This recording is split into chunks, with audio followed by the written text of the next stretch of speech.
recognise the original inhabitants of the land, in our case the Turrbal people. We have some apologies. Tracy Davis, the Chermside, she's the member for Aspley. The Chermside Scouts asked that their apology be recorded. John Matthews and Jason Woodford, who is the member for Marchant.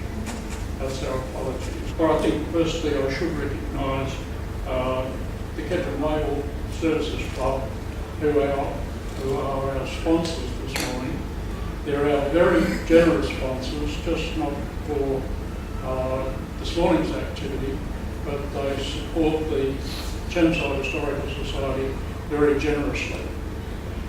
I would now like to introduce Patrick O'Shea, our project officer, who will talk about the person that the lecture was named after, George Marchant, who was a very prominent person in this area when it was Downfall Creek, and his legacy remains in many areas throughout the district. Right, well, as Terry said, I'm the project, I was going to say project manager, but the project officer, and I'm the one who, in conjunction with Beverly here, who's our archivist, we dig up most of the facts and the information. Now, one of the people I've been very interested in, since I came here, of course, was George Marchant. And because of Marchant Park, I ride the bike through there pretty well every day, and I've got to know the area pretty well. Now, George arrived out here in 1873 from England, and he didn't have any money at all. So he had to get a job, and he went working in the bush for a while. But that wasn't his scene at all. What he did, he came back to Brisbane, and he got a job in a soft drink aerated waters factory. I think it was out Spring Hill way. And he was a driver.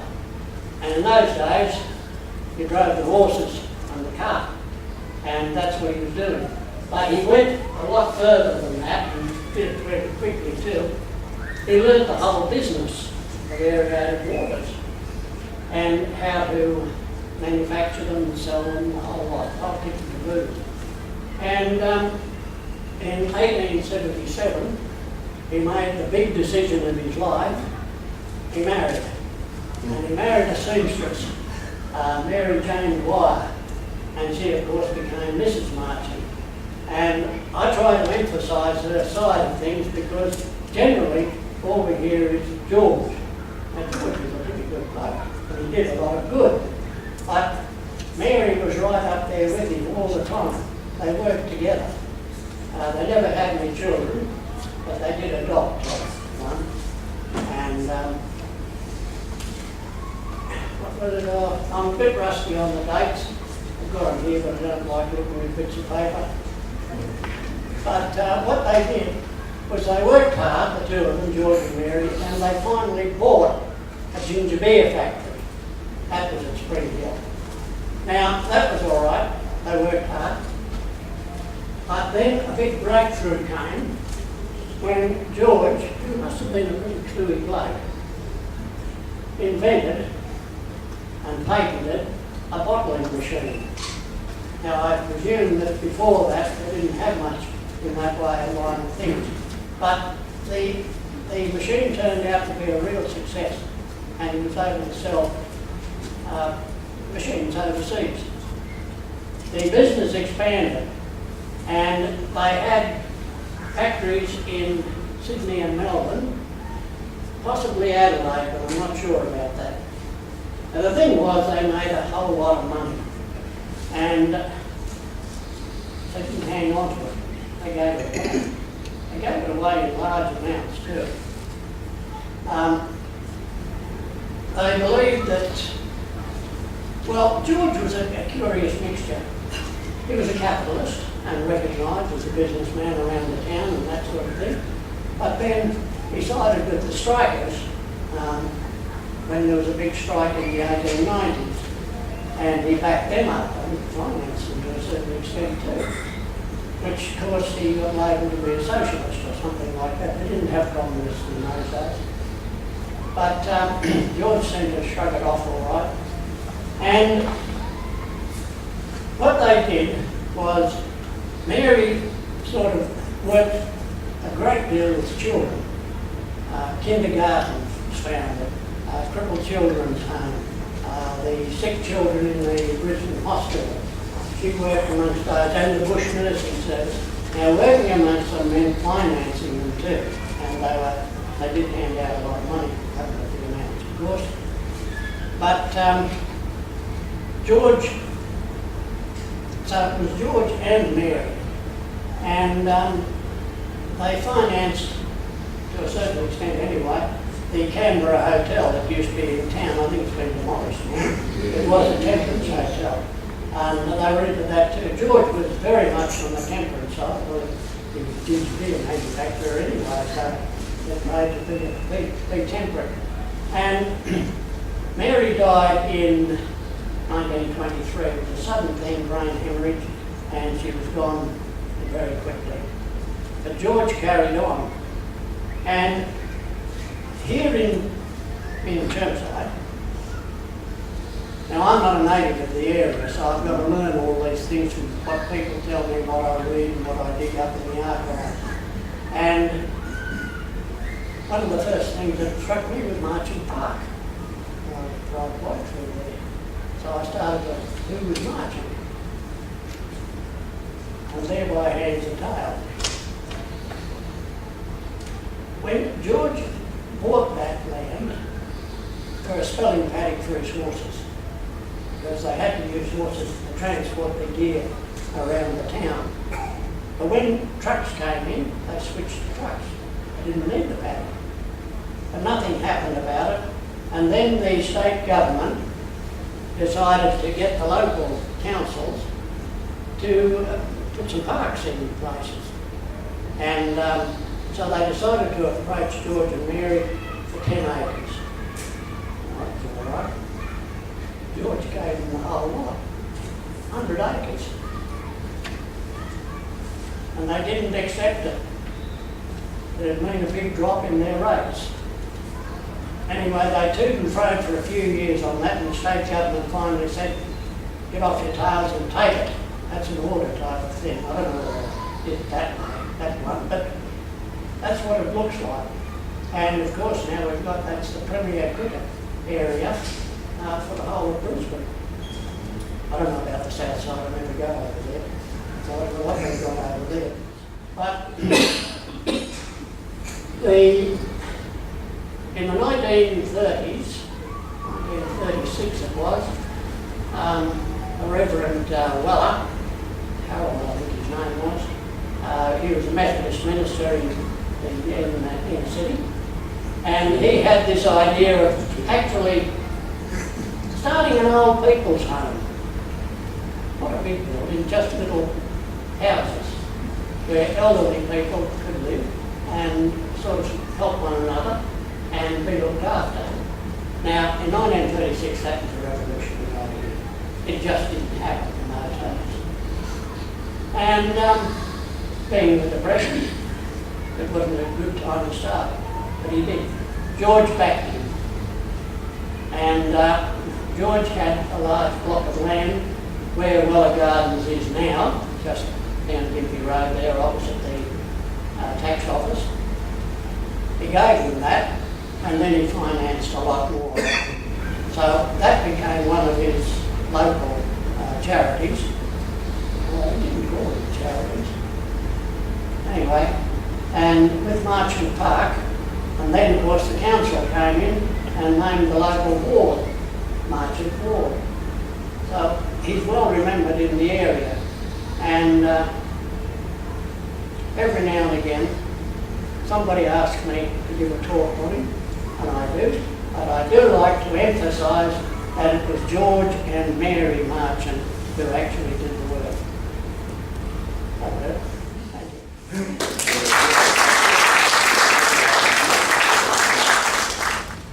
Everald says that he doesn't use notes, but I do. Very great pleasure to introduce Everald Compton to you. I'm sure that many of you have heard his name over the years and just wonder where he comes from. But he has had a very long career as an accountant and a marketer, which really sounds like a combination of practical business activity and out of the square thinking. And that seems to go with the district when you've heard about George Marchant. Over the years, he's challenged many conventional ideas and he's thought of new ways to improve living for all Australians. I'm sure many of us have heard of the ATEC rail plan, which is an idea to build a railway line from Melbourne to Darwin via New South Wales and Queensland. And what that will do, hopefully, is take a lot of road traffic off the East Coast highways, and it will also move produce from the southern states through to northern ports much quicker than going by road. And it also reminds me that the railway system that we have got at the moment is a result of very far-sighted visionary activity from politicians in the late 1800s. And when there were very few population and very few resources, but they still managed to build a railway line system that we are all very grateful for now. The other thing that Errol likes and Everald likes is the very high-speed rail. And those high-speed trains are a joy to ride on, so if we ever get them, that'll be great. And if we also get underground railway lines, that'll be a marvellous improvement too. Many of us are seniors. In fact, I think there's probably only one in the room who's not a senior. And we've all benefited from Everald's contribution and leadership of National Seniors Australia. Pat and I did a talk earlier this year at Albany Creek branch of National Seniors, and the amount of activity that was going on there was, and this was January when most places closed down, but they were up and running in January, so it was good to see. You've probably heard his name in the last couple of days because he was the chairman of the advisory panel on positive ageing. We'll probably hear a lot more about that, but that's had a problem the last couple of days. He's also, as Terry mentioned before, a member of the Order of Australia, and he was awarded that for his contribution to community services. I could do an introduction of list all his achievements and the things that he has done, his successes, but that would be longer than his talk today. So I won't do that. But I'm sure that what we will hear is enjoying his ideas on creating a suburb in the city of Chermside. So, Everald, I'd like to hand over to you.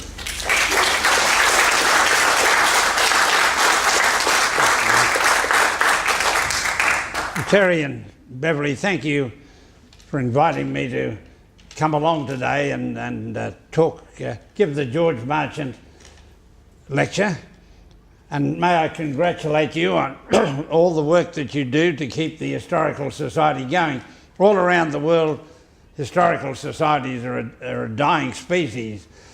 Most young people aren't interested in historical societies, and if you go to any historical society anywhere, most of the crowd are our age group. And the fact that you run this so well and so prosperously is a good thing, because there's historical societies closing down everywhere. Now, having said that, what I would like to do is first of all pay tribute to the original traditional owners of the land, the Turrbal people, and not only before them, the Burrumbal people, who declared in the history of their tribes that the Chermside area was one of the loveliest pieces of land in the world. Now, their world didn't stretch very far in the thousands of years they were here, but they regarded themselves as being on the prime land, and in fact they are. The white band has come and mucked up that land a bit, but they remembered it as great land.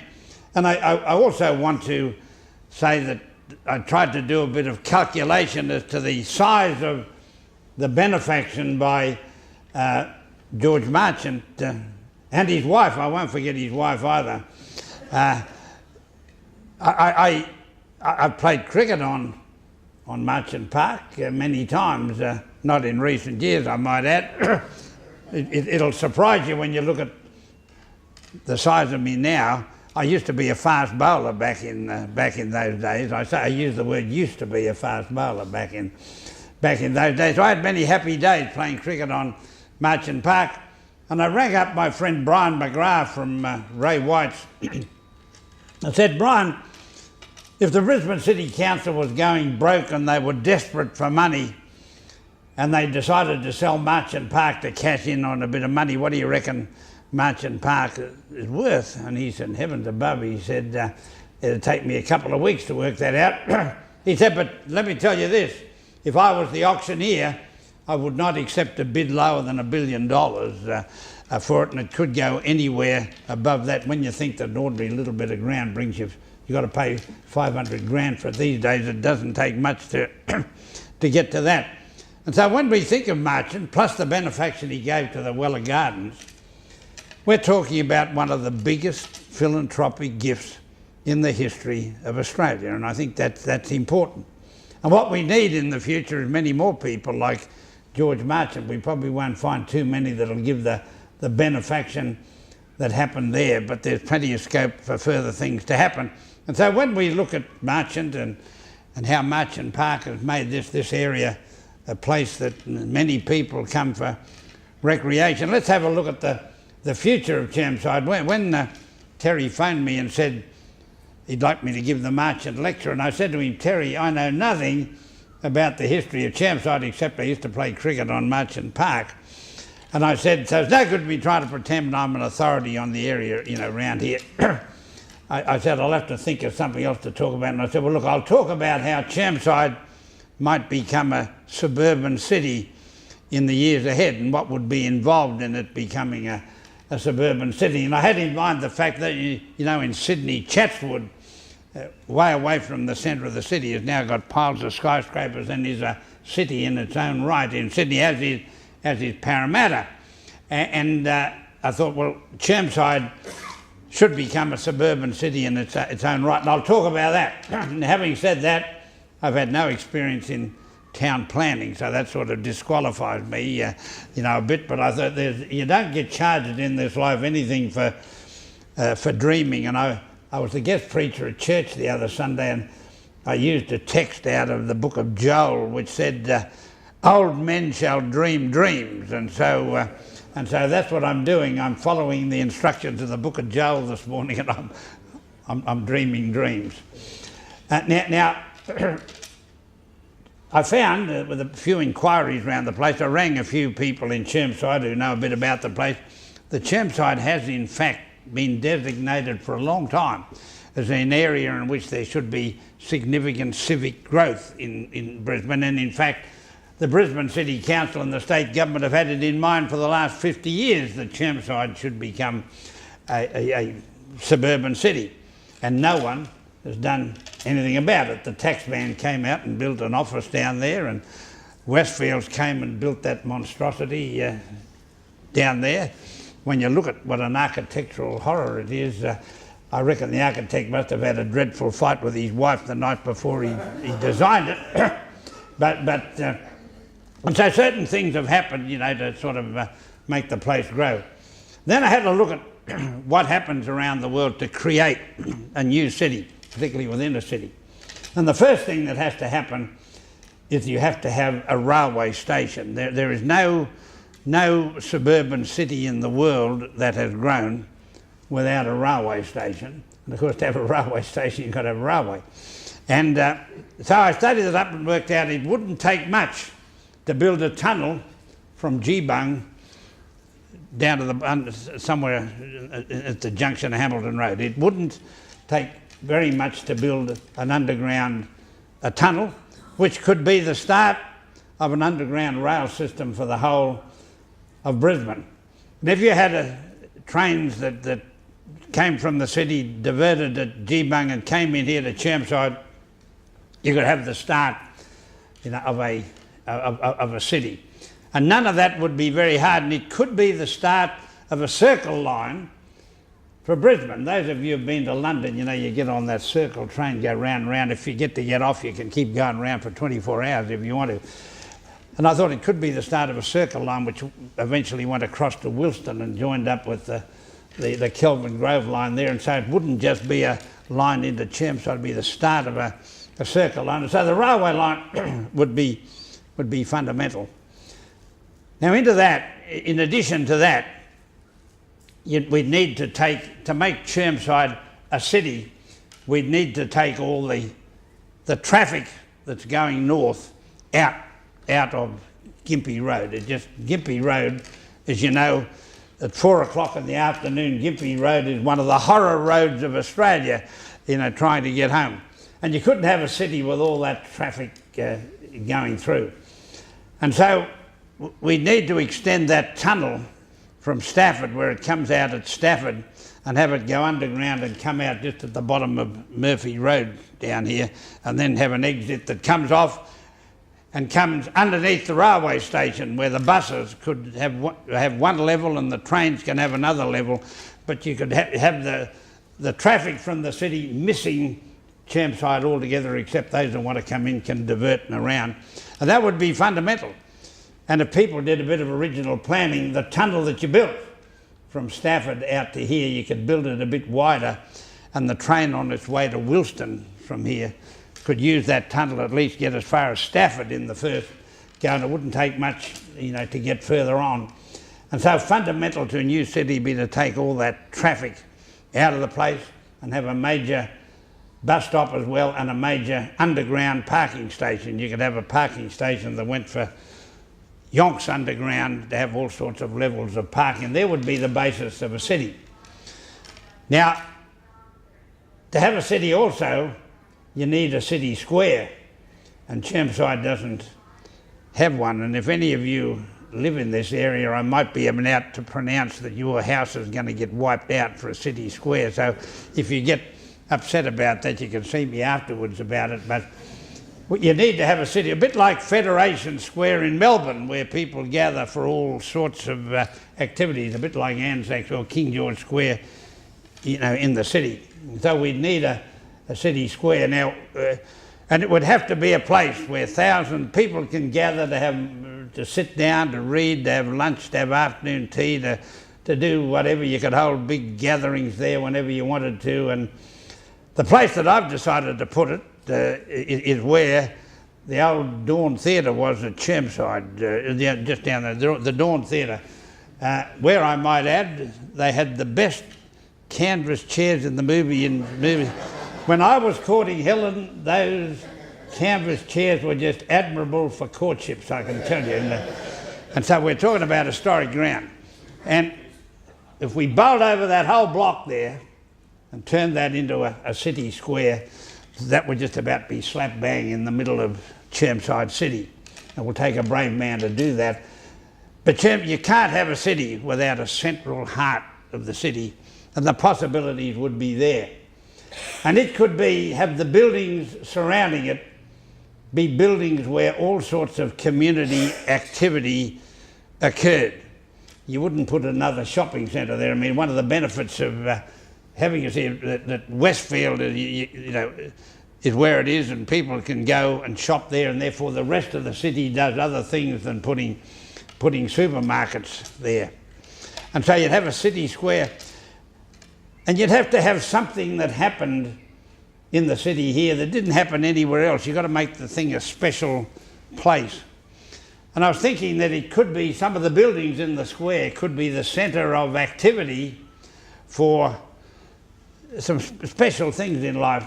For instance, intergenerational activity, old and young, is one of the great challenges of the future, where we form two-way partnerships. There's this idea around that old guys ought to mentor young people. That's just plain arrogant on behalf of us old guys. Young people have got to mentor us as well about the new world that they're going in that is leaving us behind. And so you've got to have two-way mentoring, and there's got to be an intergenerational movement started in Australia. And I thought that the Chermside area could be an area in which that movement took heart, and one of the central points of the whole generational movement could be a building in that square. And the other day, Wyatt, I always want to call him Wyatt Earp, but his name's Wyatt Roy. Wyatt Earp was the bloke that used to shoot up people in Tombstone, Arizona. But Wyatt Roy got me to have a cup of coffee with him the other day, and he said, Everald, we've got to form an intergenerational partnership. He said, you're 80 and I'm 20. He said, that makes us a century, and we'll call ourselves the Century Partnership. But we've got to have 80-year-old guys and 20-year-old guys getting to, by the way, guys mean female as well, in case you haven't caught up with the, with the lingo. So we got to have this, and he said, we're going to change the world with these intergenerational. I said, right, you tell Tony Abbott to give us a bit of cash and we'll get it started. There's another important thing happening in the world, and that is the interfaith movement in the world. Religion is going to dominate the world for a long time to come. And the importance of goodwill and good relationships between all the religions of the world is vital. And we could have an interfaith centre there, which again would generate the whole philosophy of goodwill between religions. It's not hard to do, because the Muslims revere Jesus Christ as much as Christians do. They just think he's a prophet and we think he's divine. But the facts of the matter are that a Muslim gets very upset when anyone uses the words Jesus Christ as a profanity in his presence. And so it wouldn't take much, to have that sort of goodwill.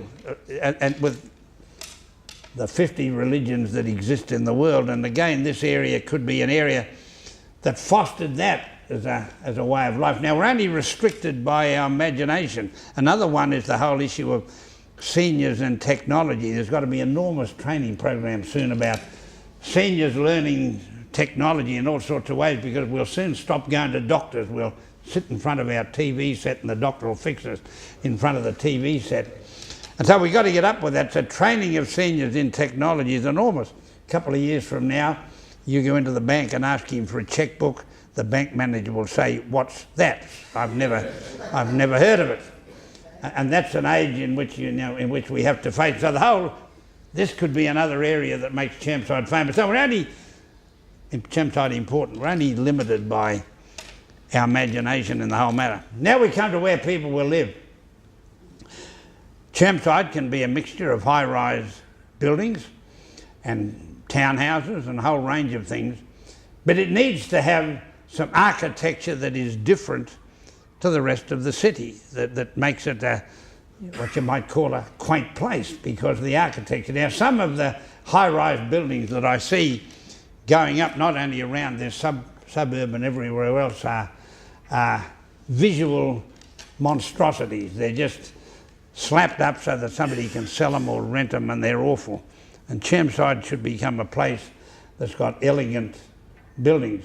And you can put high-rise buildings, once you get all the traffic out of Gympie Road going through a tunnel, you can put high-rise buildings all along that main road, because the traffic is going to, through traffic will go down. And so that could become a whole area where people live, but the architecture of it must be something that gets people to stop and wonder. And architecture is not one of my skills, but I can tell a crook building when I see one, and we've got too many of them around the place. Now, another thing is, this is one of the lousiest areas in Brisbane to find a decent restaurant, to go.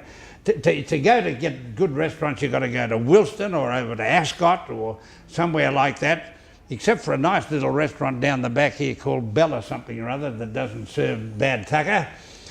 The rest of them, you wouldn't send your dog to eat in them. Yeah.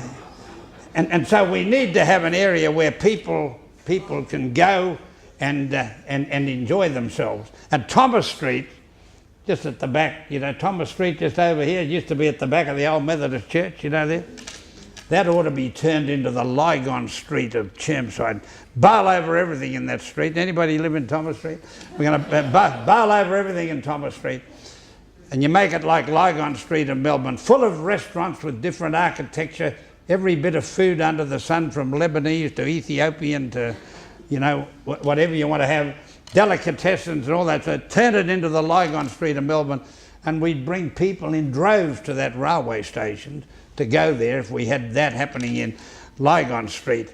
And we're only restricted by imagination in what we might do over the whole situation. But it depends then on what a city's got to be more than just a pile of nice buildings and where you've controlled the traffic and you've done things, and it's got to do more than that. Well, first of all, it will do a lot for Brisbane because it will take pressure off the growth of the city, and trying to get into the city now is not a pleasant experience. It will take growth away from the centre of the city and bring it out here. It'll mean that people coming from the north don't have to go far if they want a city with all of the things in it, and it will regenerate this area. And can I say, if you all live long enough, once we put in all these railway stations and tunnels and high-rise buildings and Lygon Streets and what have you, the value of your house might just double if you stick around. So don't say that I didn't tell you, that the whole thing is, is going to happen. But what do we want beyond that? I haven't talked too long, have I, Terry? I take my photo. I thought he was walking out. You got land in Thomas Street, have you? Anyway, what sort of a city you want to have? One of the problems with life in Australia now is that politicians get up all day long and they rant about debt limits and deficits and carbon taxes and stuff that's absolutely depressing nonsense. And we leave the human element out of it. A country is not the GDP and how much it grows. It's the sort of people we have and the attitude we have and what we do to create a better society. And so Chermside would need to come with all the growth in buildings and transport and what have you, a way of life which people thought it's not only good to live out here because they got trains and buses and nice restaurants and whatever. This is a place to live because of the attitude of the people who are here. That you make sure that it's a caring suburb. You make sure that it's a suburb of goodwill. You make sure that refugees are welcomed here and not ostracised. And I've got to say, we've got some refugees coming to the Aspley Uniting Church who are amongst the finest people I've struck in a long time. And there's a lot of people who would have sent them back, and they're going to make good Australians. We've got to make sure that we have a society that welcomes people, that gives indigenous people a go, that makes sure that there's a level playing field for people seeking employment, and making sure we have a philosophy of life which is good for a city to have. And we've also got to make sure, and I'll finish with this and then you can ask me some questions, we've got to finish by trying to find some more George Marchants. Now, we're probably not going to find a lot of people who have got the sort of money that George Marchant has got. There's one or two that I could name who've got it, but they tend to hang on to it. But it is possible for the great middle class of Australia to put money aside for the future of the place. We could start a Chermside foundation where people left in their wills money to build the sort of things we want to do, like a city square and those sort of things. And that happens all over the world except in Australia. And you don't have to be wealthy to set up a trust. Helen and I set up the Everald Compton Charitable Trust 25 years ago, and we've just been putting a bit of our earnings in it all those 25 years. We've managed to give away about $700,000. We got about that much in assets in it still to be handed out. We still put money into it, and the benefit of that all is that it still works for the place after you're dead. The money is still there and it can still hand out grants after you're dead. Now, there's a great scope in Australia for thousands of people to set up charitable trusts that will do all sorts of things for all sorts of people. And so one of the things that this place could be famous for is that we breed a race of people here in Chermside who are like George Marchant, who give back to the community a hell of a lot more than we took out of it. That's another thing that outrages me about politics. Politicians turn this nation into a nation of getters, people who want a handout at every election, otherwise they're not going to vote for them. We've got to change it into a nation of givers, which is important to the whole show. And it is possible for us to do that.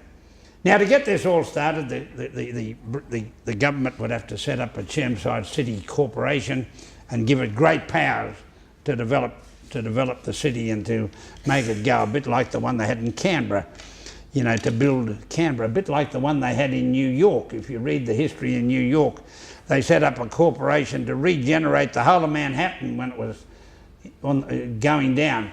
They appointed a fellow called Robert Moses, and you can buy a book about Robert Moses. They used to call him the Tsar.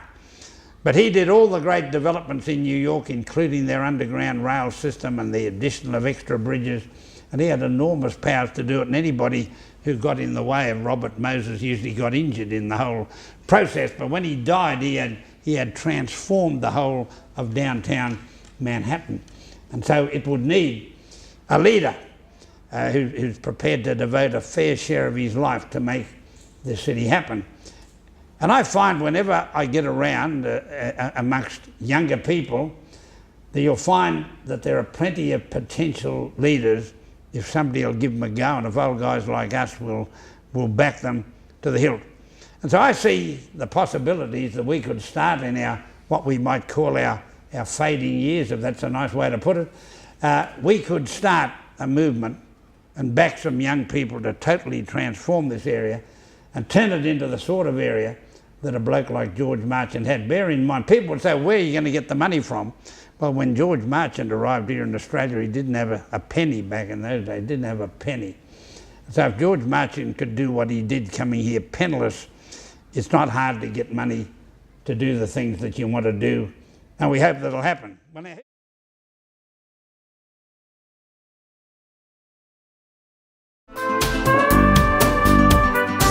Prince Charles Hospital. Yeah. 50 years ago, it was the TD hospital for Queensland. TD was to be got rid of. I've been in Astley over 50 years. Yeah. I know Astley very, very well. And all that used to be at the Prince Charles was the brick works for the TD hospital. TD was abolished in Queensland. The size of the Prince Charles Hospital now is enormous. But over that 50 years that I've seen it, it's meant that I'm still alive today. Why? Because we had the likes of Dr. Mark O'Brien, the most wonderful surgeon who's ever lived. He's operated on me 4 times, he's given me new heart valves, he's given me pig valves, he's given me everything else, and I'm still alive and kicking. You're like the $6 million man, they rebirthed you. That's right. We're right on the suburb of where you're talking about. There are 7,000 people go to that area every day. Yeah. And they've just about finished using all the land that they've got because they've put so many buildings there. Now that to me will fit in very, very nicely with the plan. We've got this brilliant hospital there with all these people from all around the world now working there too. But that's just a start with the Prince Charles Hospital. There it is there. That's a very good point. When you think of it, the Prince Charles Hospital is now one of the eminent hospitals of Australia. And you've just given me an idea. The railway station, when it follows, comes out of Chermside and heads towards Wilston. Instead of going down the main road like I talked about, it ought to go right underneath Prince Charles Hospital so people can get out right there in the train, because it's one of the great places of the world. And as you say, it got the way it did because there were some great fellows like Mark O'Brien who made it go. And all that proves is that in establishing a city here, we've not only got that hospital, we've got the one next door, the Holy Spirit as well. It would be the best city serviced by hospitals that you can find, in a long time. My question is regarding one of the first comments you made about cities, that most major cities, or all major cities, have a rail system. Yeah. And I was wondering how much of that is due to the efficiency of the rail system, and how much of that was historical context, because a lot of the rail systems, for example, in London, were put in when that was just the most efficient way of getting people around. And now we have other systems such as buses and busways. So wouldn't a busway system suffice just as well, considering we have the infrastructure there already? Railways are making a comeback in the world. Queensland developed an extensive railway system. They made it narrow gauge, which was dumb, but they spent one of the most in the world, and railways used to play a vital role in this state. Then they became inefficient and run down, and motor cars and trucks came into their own, and railways were allowed to go into neglect. Now there are two reasons why trains are coming back now all over the world, you know, not just here. One is that roads generally all over the world are clogged, and people now use trains more and more. And in London and New York, in Manhattan, you wouldn't get out and drive a car unless you were really desperate. You go underground and, you know, and you get around. And so there's now a great move to get off the roads. Now the whole climate change movement too is saying that trucks and cars are sending stuff up into the air all the time. Trains send a fraction of that up into the air, and particularly if they're underground, you can control the whole thing. And so there's a great move to get people back onto trains. One of the things we'd have to make sure happen, and it should happen at every railway station in Brisbane, is that we should say if you go to any railway station in Brisbane, you will never have to wait more than 5 minutes to get a train. One of the reasons why people don't use trains is you go there and you miss one and they tell you half an hour to another one, so you get in your car and go, and you don't wait for the half an hour one. And so if you go to the underground in London, Paris, Moscow, anywhere you want to, you never have to wait more than 5 minutes for a train, and that's what have to happen. But as usual, there's a combination of both things. Trains can't go everywhere, buses can. So you've got to have a system that tries to get as many people on trains as you can, but those who can't, you have a bus system that connects with the train system, and you can use the one ticket and what have you to make it go. And so I think we've got a combination of both of the things that are going to happen. But I've got not the slightest doubt that the age of trains is coming, and the age of fast trains is coming. The Everald government did two dumb things in the last week. As Beverly said, they fired me as chairman of the panel on ageing, didn't even bother to telephone me because they didn't think it had any more work that it could do, which is when the world is heading towards an ageing tsunami of enormous proportion, they reckon an ageing panel's done its work. The other dumb thing they did was that they fired the Committee for Fast Trains in Australia. And in every country in the world, fast trains are replacing airlines. I mean, the train between London and Paris now means that very few aircraft fly between London and Paris unless they're going somewhere else, because it's quicker to get on the train. And if you have a train that can get from Brisbane to Sydney in 3.5 hours, which is quite feasible by world standard, more than feasible, you count the amount of time it takes you to get to an airport and get through security, get in a plane, get off the other end, get back into town. If you've got a train that takes you from downtown to downtown in 3.5 hours, why the hell would you ever get on an aeroplane? And you can, particularly when you can sit and watch the countryside go by instead of looking out at clouds and whatever, you've got a totally new era in which we're going. So we've got to have a balance between all of those things. But I believe that Chermside will not become a major city unless it's got the best transport going for it in Brisbane.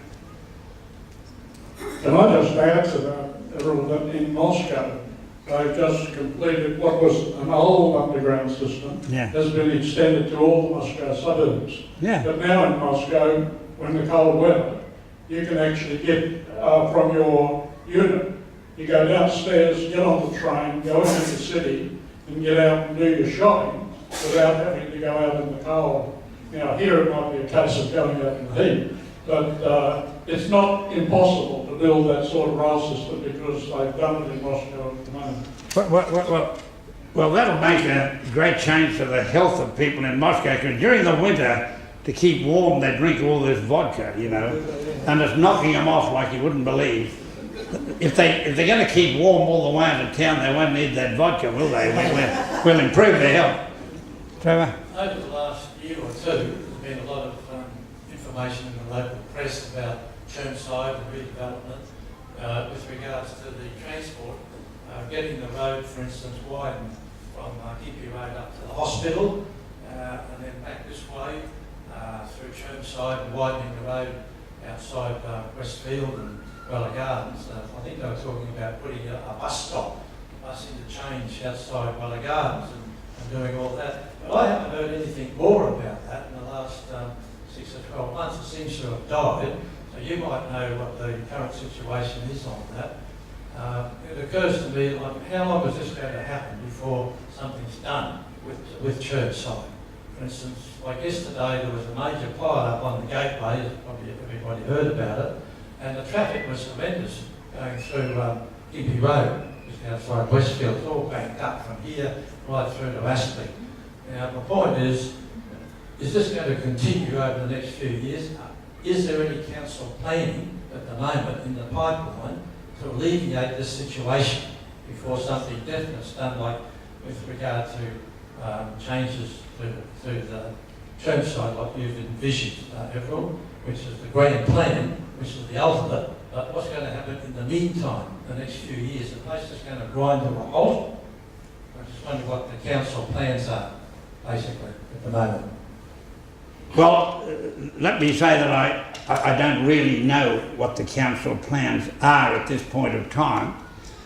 What I do know is that because state government is supposedly broke and the city council is in a better financial shape, there is not a great deal of activity in improving, in my view, the transport system in Brisbane.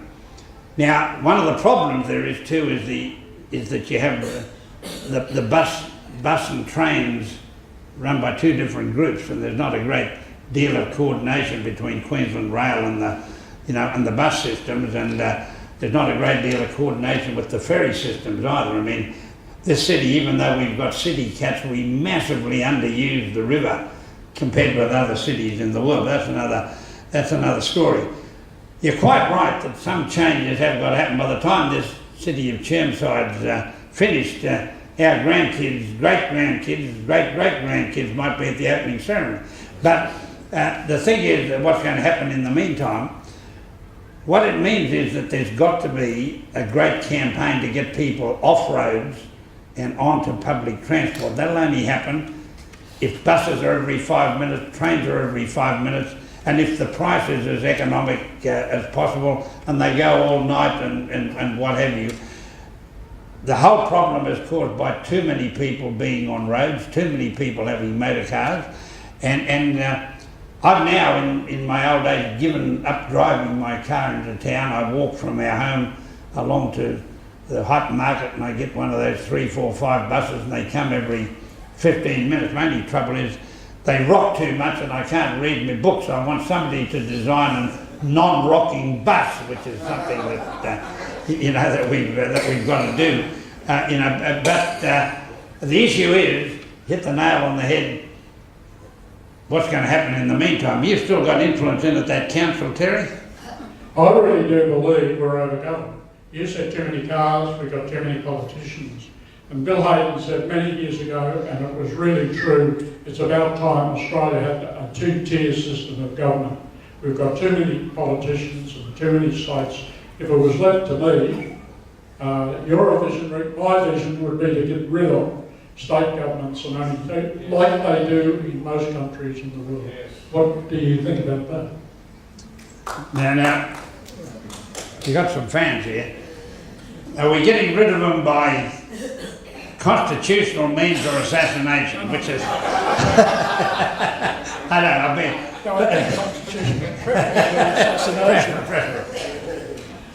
I've been an advocate for a long time of having 2 levels of government in Australia. We are massively overgoverned, and we've got to abolish state governments. They're an absolute nonsense because the people up in Cairns and Mount Isa don't regard Brisbane as looking after their interests in the slightest. Absolute nonsense.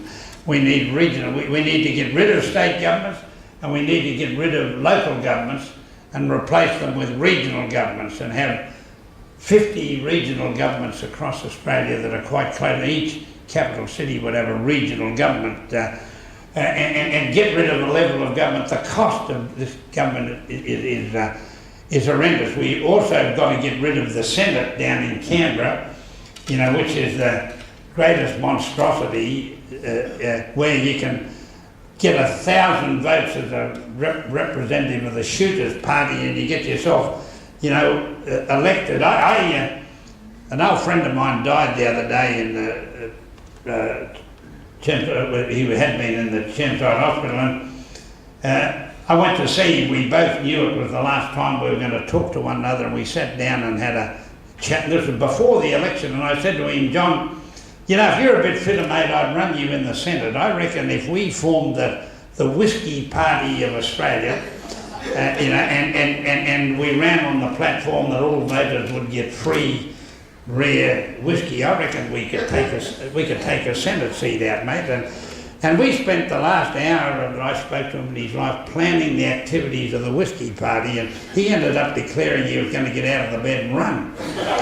And when I gave the eulogy at his funeral, I told the crowd, and I said, now the election's over and I see how few votes you've got to get in. I said, I reckon I could have got John and the Whiskey Party up if I'd taken it seriously, in the whole matter. But that just shows you a nonsense of a non-representative swill, is what Paul Keating said it was, and it is. And so we get rid of it. Let me tell you that in planning the Inland Railway, the biggest problem I've had, we're making slow progress, is that you get state politicians fighting federal politicians, fighting local government politicians, then the bureaucrats in all those areas fight one another, and then the departments in which they come from fight one another as to whose territory it is. I remember going into the Transport Department one day to have a talk with the Minister of Transport, came out and the State Treasurer was walking past, and he said, what are you going in to see those dopes for? They got no control over anything. Whatever they tell you, I'll countermand. So that's the sort of over-government that you get, and we've got to get rid of that. Now, we have a mate up the back here, one day. Jim Johnson. Jim Johnston. Regarding railways again, any comments about Skyrail compared to Sorry? the ground? Skyrail, like rail above the ground? Ah, yeah, Skyrail, yeah. Yeah, as compared to underground. And maybe even comment about trams. Helen and I had a few days down in Sydney last year. We hired away from them for a while, and we stayed out of Darling Harbour, and we used to take the Skyrail thing into the city from Darling Harbour, which they're about to dismantle. They reckon it's not paying, and they reckon it's an eyesore and all sorts of things. Now we used it many times. We had a delightful ride in it. There wasn't many people on it. They had a delightful ride in it. As far as I was concerned, it was a great way to get around without getting in a taxi and fighting your way all the way through the city. But the Sydney City Council has decided that it's got to go. But there are lots of places in the world that have light rail systems. I think the Gold Coast is right now putting in a light rail system from surface somewhere down to the university or wherever it is. I believe that any form of transport that gets people out of motor cars has got to be all right. Now, sure, a train going along at the height of buildings and going along, they say that's visually, bad. I don't see that it's any more bad than telegraph poles and power poles anywhere in the place. And I think they're worth pushing, but they seem to be going out of favour in the world. There are some cities like Fresno in California that have got light rail just slightly underground. They're just on one track and just slightly below the footpath. You go down, you get on it, and they're not visually impaired at all. Now you come back to trams. I love trams, and I like cities that have trams. There's not too many places in the world, that have got them. Adelaide's still got a few left, and I always used to like trams, and it was the power you felt when the tram stopped and you could hold up all the traffic while you got out. That sort of sense of power you had at that moment. You held up the whole show. But they say that they impede traffic. I still can't, for the life of me, work out why you can't have wide streets with the tram going up the middle and not doing any harm to any cars, on either side of it. And I would hope the trams might come back. But some of the happiest days of my youth were on trams, and I reckon they were a great way to go. I haven't seen any evidence of them making a comeback in the world, but for instance, it wouldn't be a bad idea to have a tram from the railway station, a tram that took you around to Prince Charles Hospital. It wouldn't be a bad idea at all, but anyway, who knows what happened. Well, would we go into debt? There are two sorts of debts. There are debts that are run up because governments spend money wildly on handouts and entitlements, and I'm one who believes that entitlements, the Australian sense of entitlement has got to stop. I mean, the idea of a woman being paid 6 months for paid maternity leave, I think, is an extravagance beyond all belief. And so we've got to, I think the women concerned, if you ask them, would say, don't pay me to have 6 months off to have the baby, pay me money for their childcare costs and their early education costs, which are going to bankrupt me far more than having the baby is ever going to do. So we've got all of these extravagance. So debt run up to pay for handouts is bad debt and shouldn't happen. Debt that's run up to build infrastructure that has value and will generate other industry as a result and generate activity, that's all right.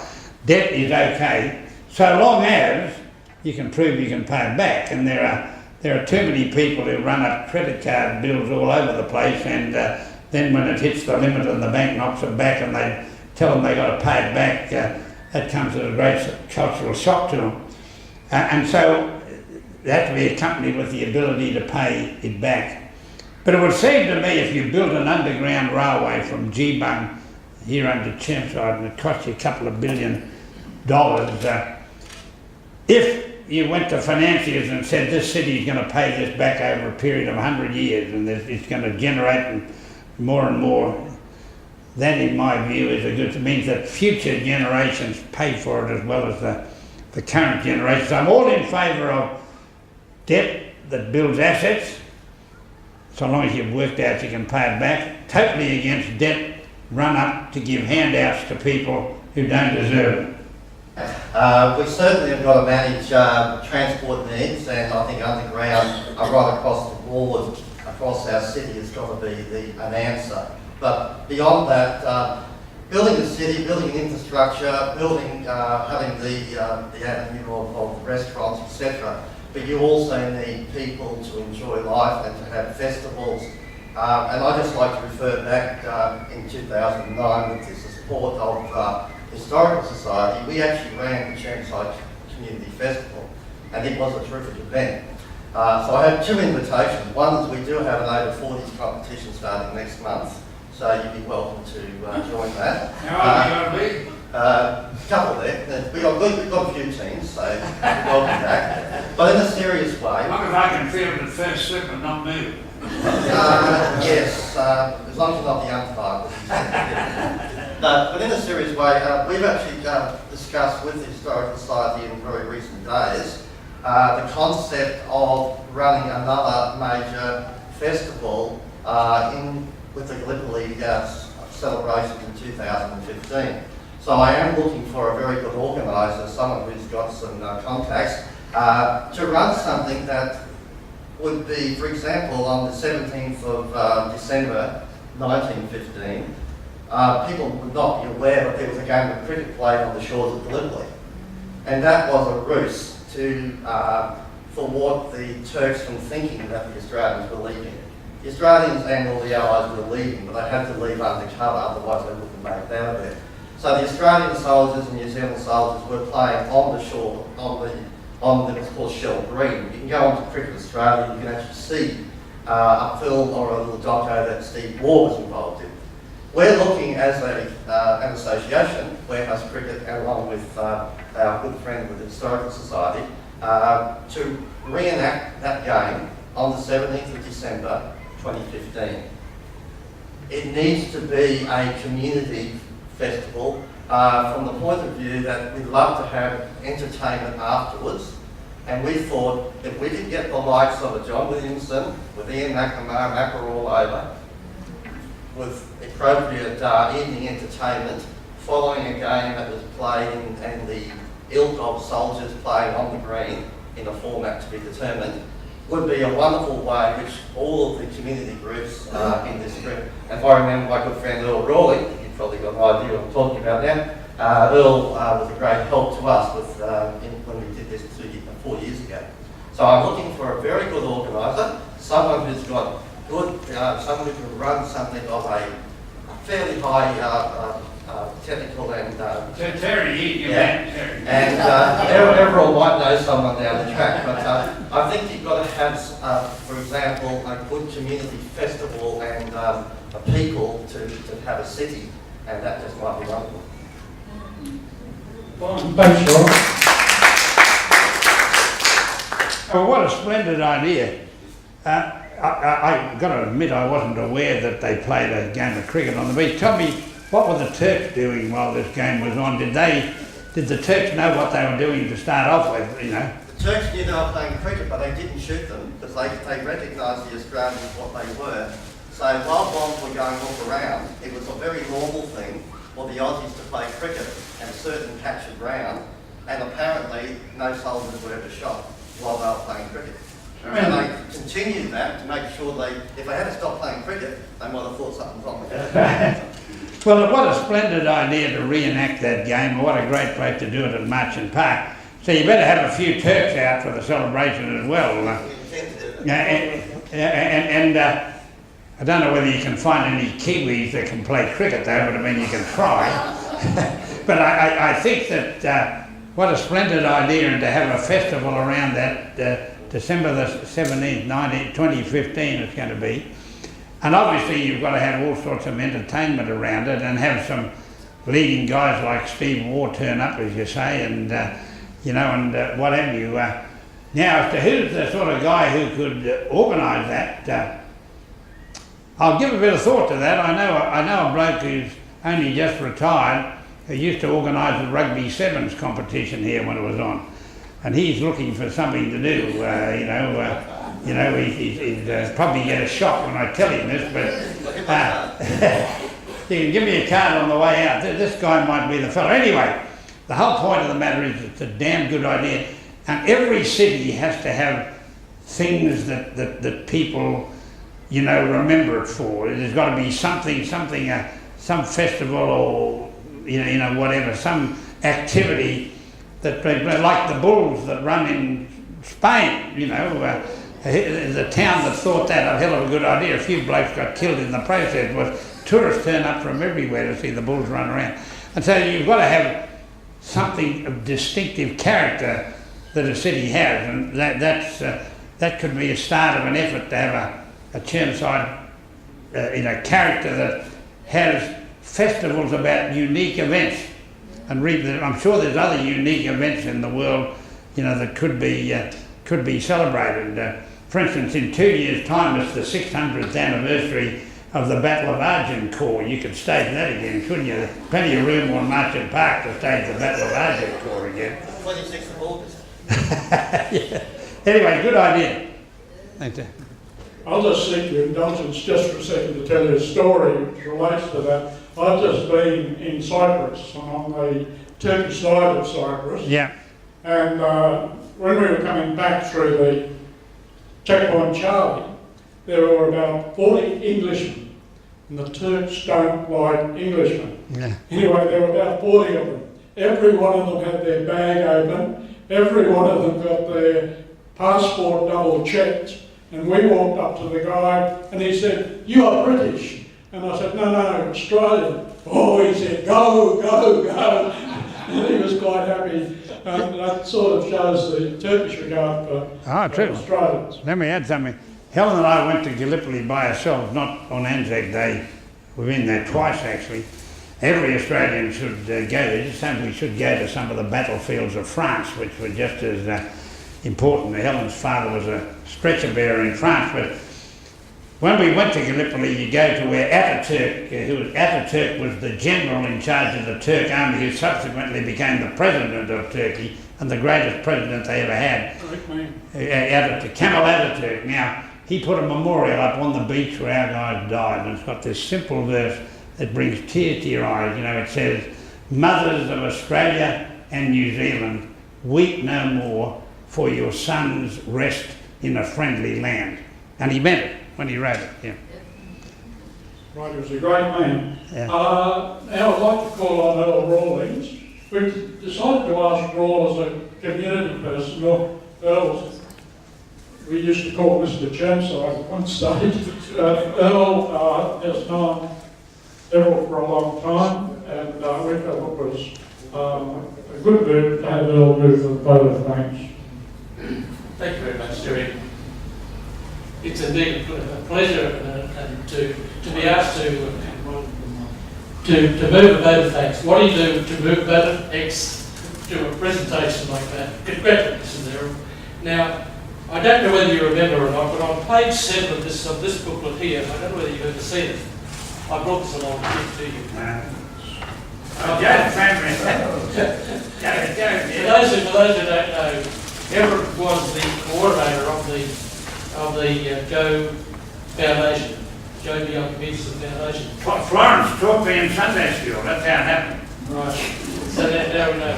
On page 7, there's a little caricature of the convener of the foundation accepting money in a teacup, but there's nothing to go with it. But it made me back some memories and good thoughts. There are just a couple of little things I'd like to mention in relation to Marchant Park.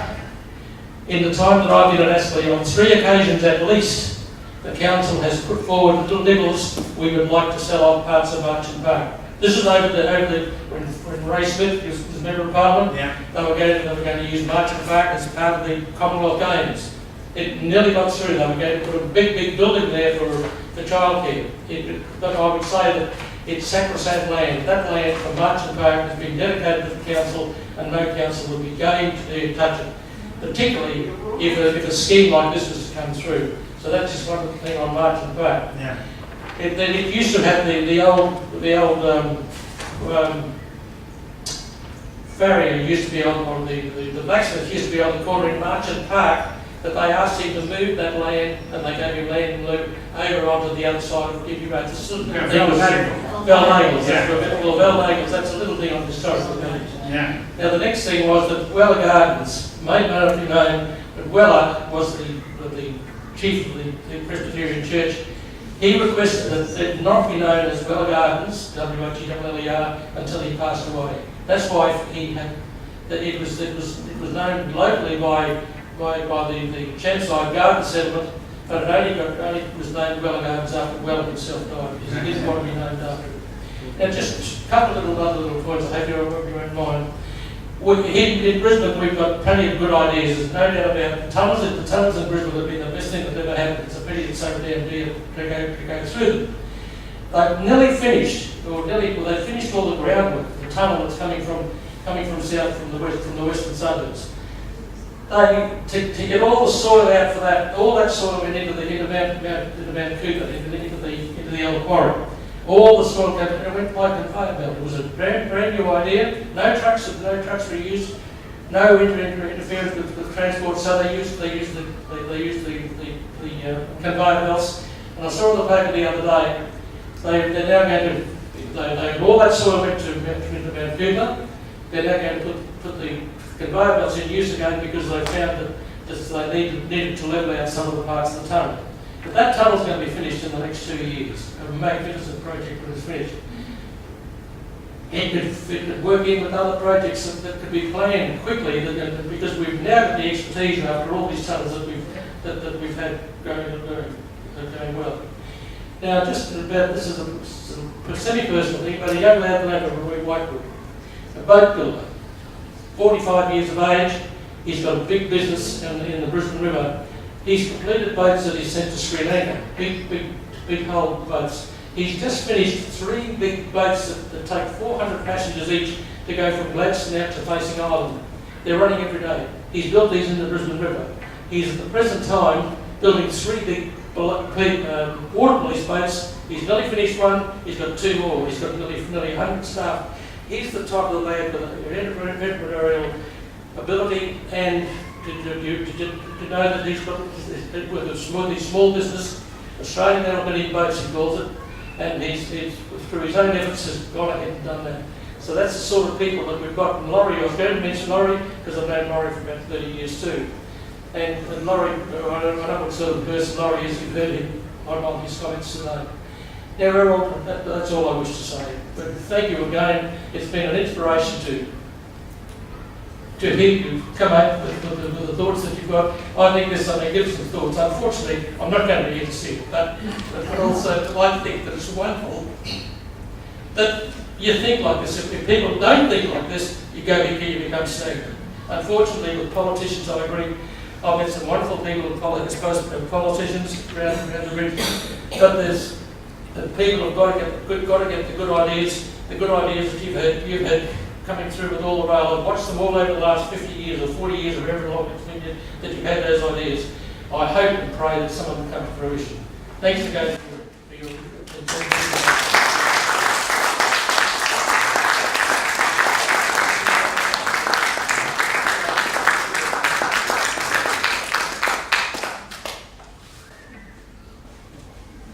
Well, overall, my final comment would be, if in another life you come back and you're the Lord Mayor of Chermside, I don't mind being your deputy. Well, I'd like to thank everybody for coming this morning. It's our 4th annual lecture, and I'm very proud of the fact that we've had some excellent speakers over the last 4 years, and we'll try to maintain the lecture into the future and keep up the standard, high standard of lecturer that we've had. Everybody's welcome to join us for morning tea, and good luck and goodbye.